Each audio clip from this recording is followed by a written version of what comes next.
বাংলাদেশি এক মেয়ে বিদেশি এক লোকের সঙ্গে ফেসবুকে প্রেম করেছিল এবং এই প্রেম করার পর প্রচুর স্বর্ণ পাঠিয়েছিল তাকে। তারপর কি হলো চলুন গল্পটা একটু বলি। মাহি বিবাহ হয়েছে প্রায় 3 বছর। 3 বছর পরেই সে বিধবা হয়ে গেল। তারপর সে একাকিত্ব জীবন, এই একাকিত্ব জীবন কাটানোর জন্য সে ফেসবুকে একটা অ্যাকাউন্ট খুলল এবং ফেসবুকে তার আত্মীয় স্বজনের সাথে মেসেঞ্জারে বার্তা আদান প্রদান করে, কে কেমন আছে সে কেমন আছে এটা জানাশোনা হয়। পাশাপাশি ফেসবুকে সে রিলস দেখে, বিভিন্ন নিউজ ফিড দেখে। হঠাৎ বিদেশি একটি লোকের অ্যাকাউন্ট থেকে তার এখানে ফ্রেন্ড রিকোয়েস্ট আসলো।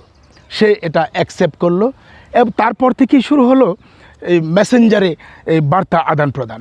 হাই হ্যালো থেকে শুরু হলো, তারপর একেবারে অনেকটা গভীরে প্রতিদিনই অল্প অল্প চ্যাট হয় এবং সেই বিদেশি যে ভদ্রলোক সে পরিচয় দিল সে বিদেশে একটা ভালো কোম্পানিতে জব করে এবং প্রচুর টাকা পয়সার মালিক। এভাবে প্রায় 6 মাস অতিবাহিত হলো। 6 মাসে তাদের সম্পর্কটা অনেকটা প্রেমের হয়ে গেল। মাহি তার জীবনের যে সত্যতা সেটা পুরোটাই তুলে ধরার পর সেই ভদ্রলোক, বিদেশি যে ভদ্রলোক, সে এটা মেনে নিল এবং তাকে বিয়ে করবে বলেও আশ্বাস দিল।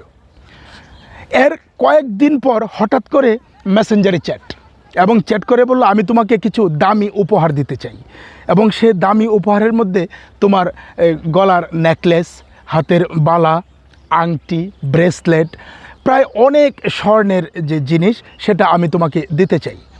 তো মাহি অনেকটা লজ্জা পেল, অনেকটা ইতস্ততা বোধ করলো। সর্বশেষ যেহেতু সম্পর্কটা প্রেমে মোড় নিয়েছিল, রাজি হলো।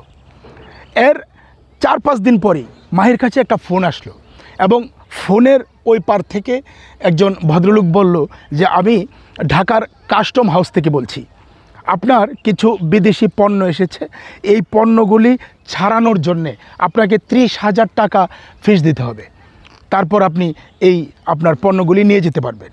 তো মাহি সেই বিদেশি যে ভদ্রলোক তার সঙ্গে আবার মেসেঞ্জারে যোগাযোগ করলো যে আমার কাছে ওই 30,000 টাকা চাইছে।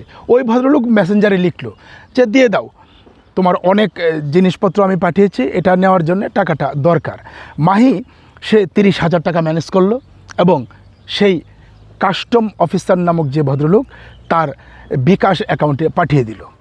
এর পরের দিন আবার ফোন দিল যে, আপনার এই পার্সেলে অনেক দামি জিনিস, এটার আসলে অনেক ভ্যাট লাগবে, আপনাকে আরও 50,000 টাকা দিতে হবে।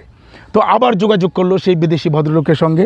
সে বলল যে, আসলে আমি তোমাকে যে উপহার পাঠিয়েছি এটার দাম অনেক, কয়েক লক্ষ টাকা, এটা আসলে ভ্যাট তো লাগতেই পারে।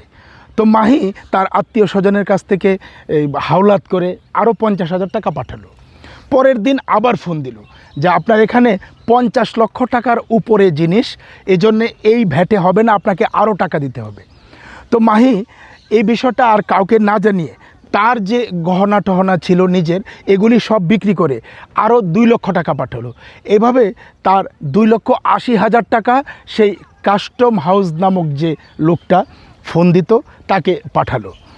এরপর পরের দিন সেই বিদেশি ভদ্রলোকের ফেসবুক অ্যাকাউন্টটা ডিঅ্যাক্টিভেট হয়ে গেল।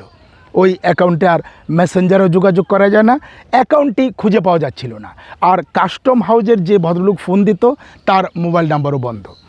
মাহি ততক্ষণে নিজে বুঝে গিয়েছিল সে প্রতারণার শিকার, কিন্তু যখন সে প্রতারণার শিকার বুঝতে পেরেছিল এর আগেই তার 2,80,000 টাকা চলে গিয়েছিল।